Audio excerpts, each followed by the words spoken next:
Hey, thanks for meeting me. Hi. I tell you about the special key from the science lab in Russia. Science lab, cool. Yeah, Science is a former KGB for mathematics. Mathematics? Whoa! Yeah, he's a wizard and I have key to his lair. Wizard's lair? Whoa, that sounds like a mystery, kids. Oh. How do we get in? Wait. Okay, I give you the key to get the secrets for your juniors team. Kids, we got the key to the wizard's lair. Next mission, let's go.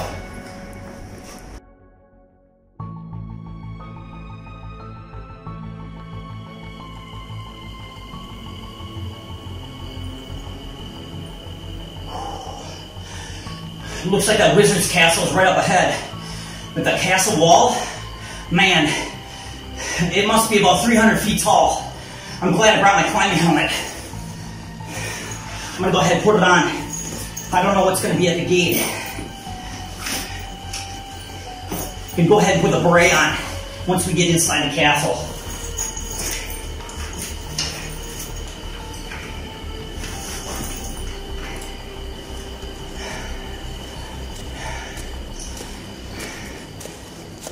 Whoa!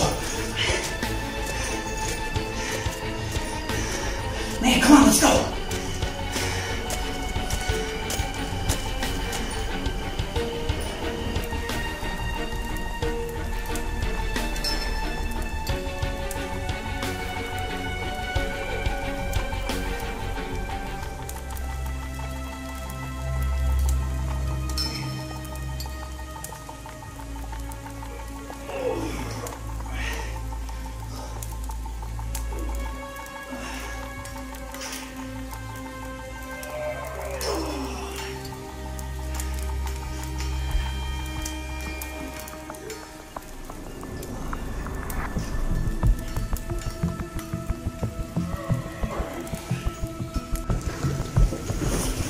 Oh, cool, this must be the wizard's lair.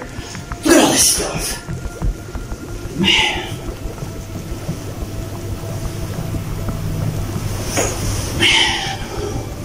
I hope he's not around. It's pretty creepy in here. Hey, check this out. Wizard logic. Hey, this must be his dossier. Look at all these manuscripts. There's definitely secrets in here. Let's keep this.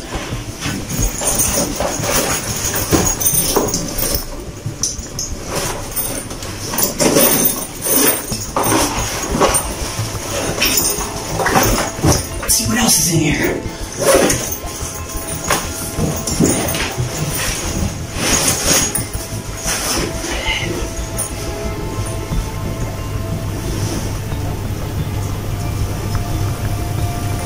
Hey, whoa! Check it out! It's a wizard's magic ruler!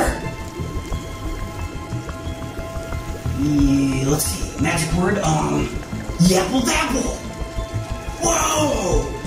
Kids, check it out! It's levitating! Whoa! It's definitely a magic ruler. Let's keep this.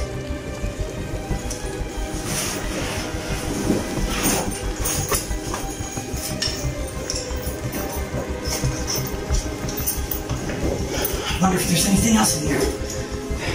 The genius team needs secrets.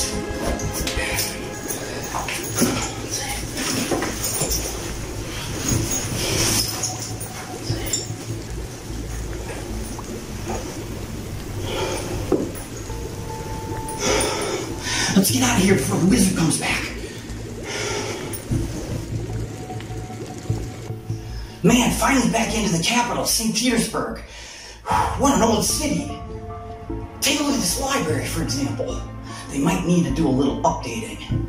Anyways, let's check out and see what we found inside the wizard's dossier.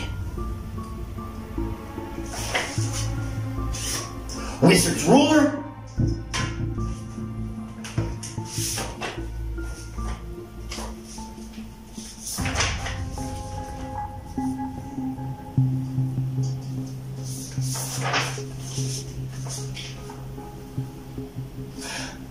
Kids, here's something.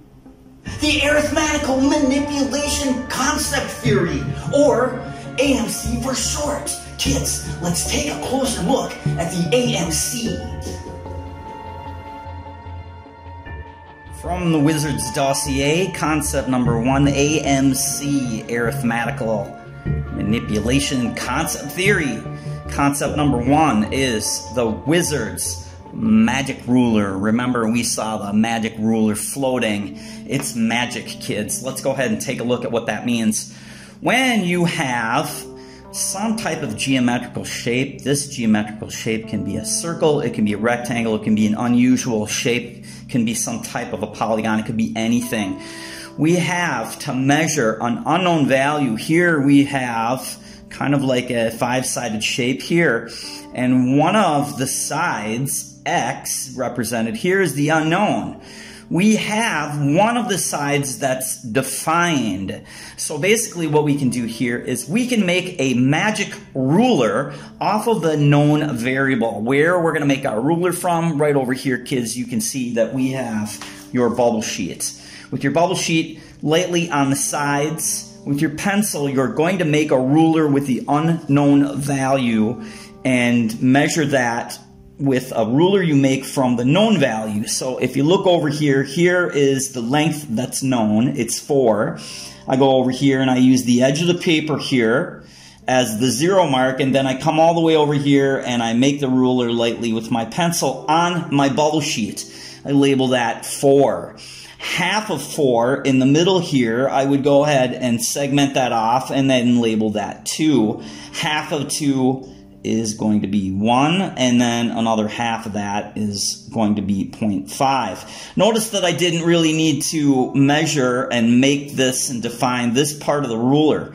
Why is that? Because we only need half, a quarter, an eighth, a 16th, and so forth. All right, then now we have our magic ruler here on our bubble sheet on the side here. What we're going to do is we're going to go ahead and measure the unknown value here, which side is X. Remember, this side is our 0. So we line up the bubble sheet magic ruler with the edge of the unknown value. And then what we're going to do is we're going to measure.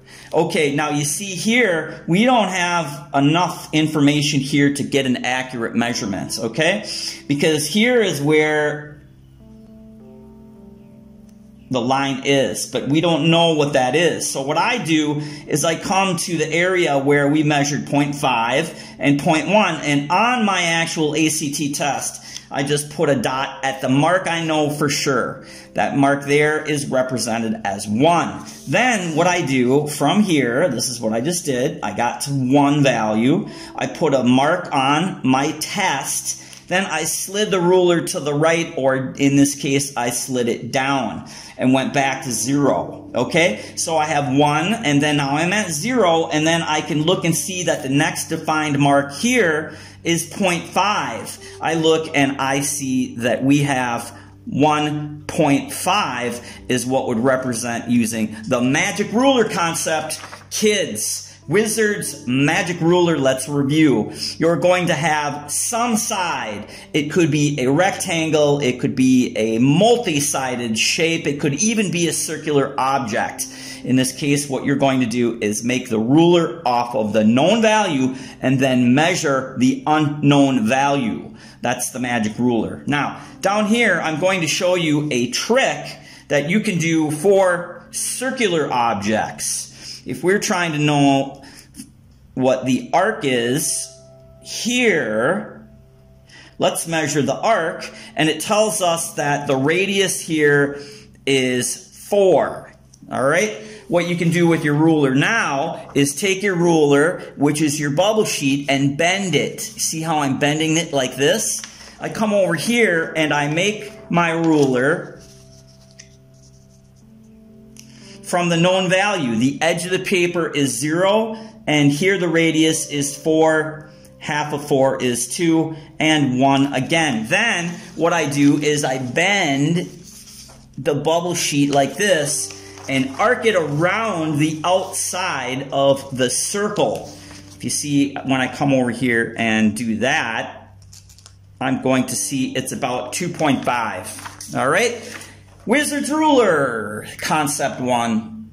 Concept number 2, Wizard's logic, kids. A wizard says that math is supposed to be numbers, not letters, not symbols. So what we want to do here is, if we're asked to make some type of a computation or calculation in arithmetic with something that contains letters or symbols, like a wizard, let's change them into easy common numbers. For me, I like numbers like 2 and 3.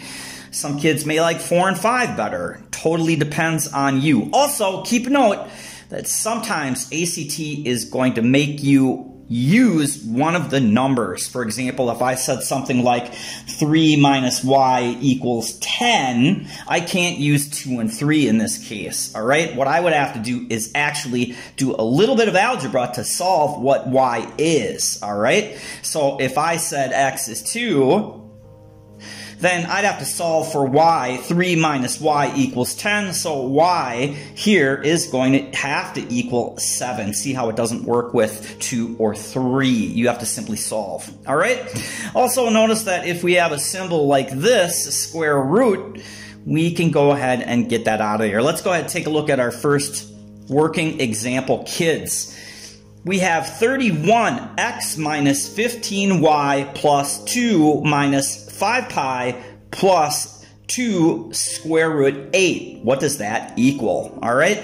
Sometimes on ACT, they're going to ask you to find and manipulate answer choices, and you're going to have to factor and you're going to have to FOIL. Whenever you see a letter, whenever you see a symbol, simply select something and get rid of it. Here, we know that the square root of this, if we do a simple calculation, we can actually get a number. Let's go ahead and take a look at what I did. I chose 2 and 3 because those are easy numbers to work with because they're small numbers, and when you make some calculations, it doesn't get so messy because the answer's not so huge. 31x becomes 31 times 2. Minus 15y, I said y is 3, so I'm going to subtract 15 times 3. Then I'll add the 2 minus 15.7, which is 5 times pi. Then I'm going to add that to 2 times the square root of 8. Well, the square root of 8 is 2.82, and then on the outside, I simply multiplied it. 2 times the square root, or 2.82. When you put all this together using PEMDAS, parentheses, exponents, multiplication, addition, and subtraction, this now becomes a pre-algebra problem instead of something crazy that's a little bit harder you saw a little later in your high school years. You can simply go back to PEMDAS, which you learned probably in about 3rd grade. Calculate it out. We come up with the golden number of 8.94. Kids, concept 2, wizard logic. Concept 3, Wizard's Pizza. Not a regular pizza, but a Wizard's Pizza. Regular people's pizzas usually come in the form or shape of a circle. A wizard does something a little different. A wizard could have a pizza that's circular, but also a wizard could have a triangular or rectangle type of shape, or it could have a multi-sided pizza. Why? Because it's a wizard's pizza. Let's go ahead and take a look at this concept. So first things first, we'll look at object number 1, which looks like Pac-Man. The whole concept here for Wizard's Pizza is to make and cut the pizza or object into slices. Here's Pac-Man. The concept here is to start at the center and extend the lines. Okay, I'm at the center here. I'm going to go ahead and simply take this and extend this line out. Then this line here, I'm going to go ahead and extend that one down as well. Then over here, I'm going to take this and draw a straight line, extend this straight through. And then here, it looks like we've got one more slice of pizza. If we start at the middle, we could go and cut it here and cut it here.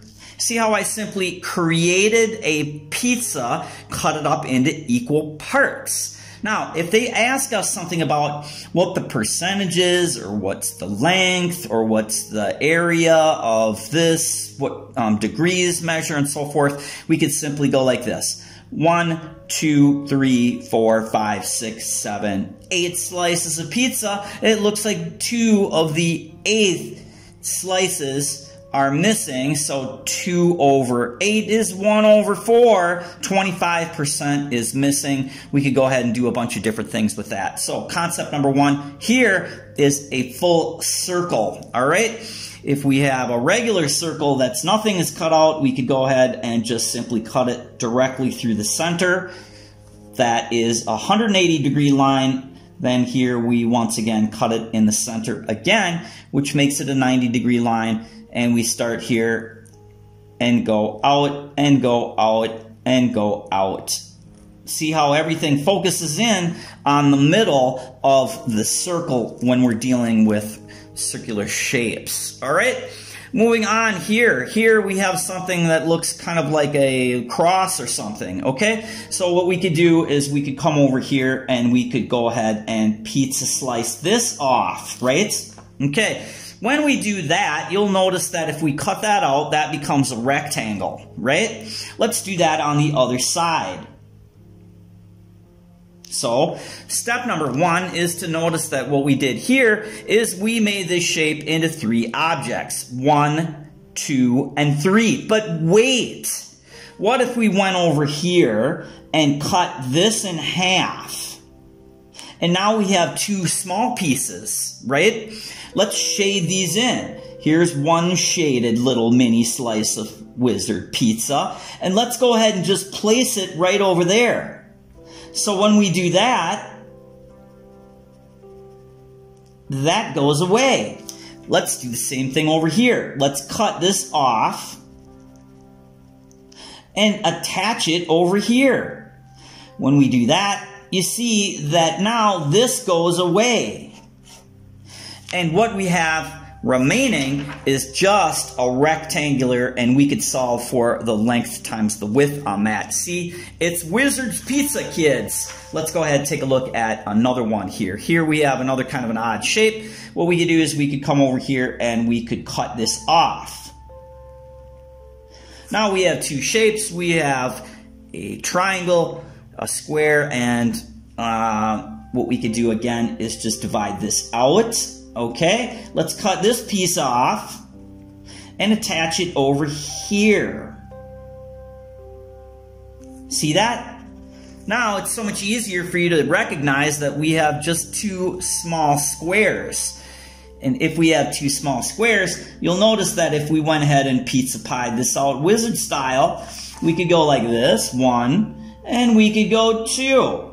And now what do we have? We have 1, 2, 3, 4, 5 small squares. If we know the length of this, we could go length times width. 3 times 3 is 9. 9 times 5. The whole area on that would be 45. Kids, keep in mind that the area of a circle is going to be 360 degrees. And when we have these weird shapes here, you could break it down into rectangles if you wanted to look at something like this as well. Concept 3, Wizard's Pizza. And finally, concept number 4, the Wizard's Skateboard. What the heck is that? So, when dealing with circular shape angles or lines and angles that have an unknown angle that needs to be solved, we're going to go ahead and start by drawing a horizontal line through the shape or extending the line that's in question. Okay? So, you may see right away that, hey, this reminds me a lot like the Wizard's Pizza. Let's go ahead and compare the Wizard's Pizza to the Wizard's Skateboard so you can see the difference. Alright, the same concept. Here we have a circular shape. Here's the pivotal point here. What we do is simply go ahead and extend this line out. we go ahead and have line A, and now we extended it out to B, okay? In the Wizard's Pizza, you were going to try and compare the slices of pizza, but obviously see this piece of pizza is quite a bit bigger than that slice of pizza. So the Wizard's Pizza will not work on this type of a problem. That's where the Wizard's Skateboard will come in, okay? So, according to legend, a wizard once went to New York City and saw a kid on a skateboard, and that kid on the skateboard lifted the front end up of the skateboard and took his arms and swung them really hard around, and that skateboarder went all the way around and bam, landed it. The wizard was so amazed at that cool move, he went up to the kid and said, "Hey, what do you call that?" The kid said, "That's called a 360. The wizard said, "Can I try?" So the wizard came over, got on the skateboard, and since he's a wizard, which you could assume is good at wizardry, but probably not very good at skateboarding, he went and only got halfway around. And that is only 180 degrees. That's the whole concept of the wizard's skateboard. A straight line that's in question is 180 degrees from A to B. Let's say that the wizard is really not good at skateboarding and was only able to make it a quarter of the way around, and that would be 45. Continuing on, you would see that if we divided this out again, 90 in two equal sectors, that produces 45 and 45. Again, if we divided that out, again, it would be 22.5 on both sides. Let's apply that concept here to the wizard's skateboard in this particular problem. Some things that might help you to see this a little bit better and draw more accurate lines is this. So your eyes don't get weirded out. Take your page and orient it so the line that you're going to extend out horizontally has a frame of reference with the edge of your desk. So for me, I'm going to go ahead and turn this page so it's exactly parallel with the edge of the desk. Okay, from A to B is matching the edge of the desk. Then from there, what I'm going to do is at the pivotal point here, the juncture, I'm simply going to go ahead and divide that in half. Boom. That means from here to here is 90, and from here to here is also 90. We don't need that, we need this side. From here to here, if we divide this out, you can see that this is going to be 45. We don't need that. We need this part in here. We're trying to find this angle right here. You see it? It's Y. So at the pivotal point, we're going to go ahead and divide it out again. So now you have 22.5, and this all is 22.5. So we're going to keep this. Let's highlight it in pink so you can see what we're trying to get to. From here to here is 22.5, all right? And now if we came over here to this sector and at the pivotal point we went ahead and divided it out, you see that roughly half of 22.5 is 11.25. So we're going to add that into the mix. 11.25 plus 22.5, this angle that's pink would roughly be 33.75. That is the concept for the wizard's skateboard. Now, let's go ahead and do that same thing over here. Instead of having a shape, we're just going to have lines and we're going to have angles. Once again, here is the angle that's in question. It's this. So what we're going to do is orient that page and turn it so the line here is going to be parallel with the edge of the desk. All right? From the pivotal point here where the two lines intersect, let's go ahead and divide that in half. So the first thing we see is we produce a line that's roughly 90 degrees. So we have 90. Then if we came from the pivotal point here and we were to divide this out here, you would see now we have 45. Okay? So 90 plus 45. But we need a little bit more, so let's continue on. If we come over here, divide this out, this is 22.5, and we could divide it again here, it's 11.25. So, this whole angle that's in question here that we label in pink is going to be 90 plus 45 plus 11.25. Add that up, that would equal what X is according to the Wizards Skateboards, kids. Remember, the main thing here to keep in mind is use the edge of your desk as a desk reference to conceptualize the angle. When you do this, that's going to make your lines as straight and parallel as possible. Kids, wizard math.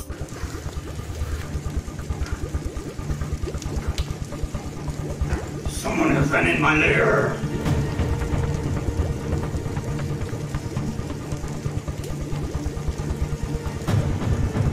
My dossier! My memoirs! My dossier! It's missing! Oi, oi, oi, oi, oi, oi, oi, oi, oi!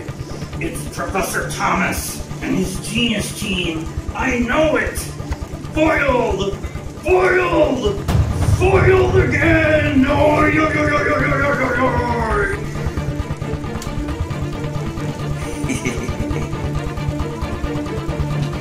That's right.